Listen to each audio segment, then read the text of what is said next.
নমস্কার। আমার আজকের কবিতা আমার ক্ষুদে শ্রোতা বন্ধুদের জন্য। নইলে কিন্তু আরি। সকালবেলায় ঘুম ভেঙেছে।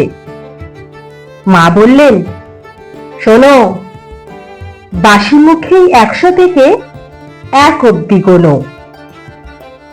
9টা নাগাদ খেলতে যাব।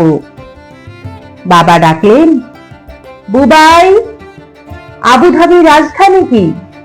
মাস্কাট না দুবাই? স্কুলে গেছি। ছোটন আমার প্রথম বলেই আউট। আম্পায়ারটা বলল, ওটা বেনিফিট অফ ডাউট। রাত্রিবেলা সে কি লড়াই গদ্যে এবং পদ্যে। এমন কপাল, লোডশেডিংও হয় না মাঝে মধ্যে। এত জনের সঙ্গে আমি একলা লড়তে পারি? ও দাদু ভাই, বিচার করো, নইলে কিন্তু আরি। নমস্কার।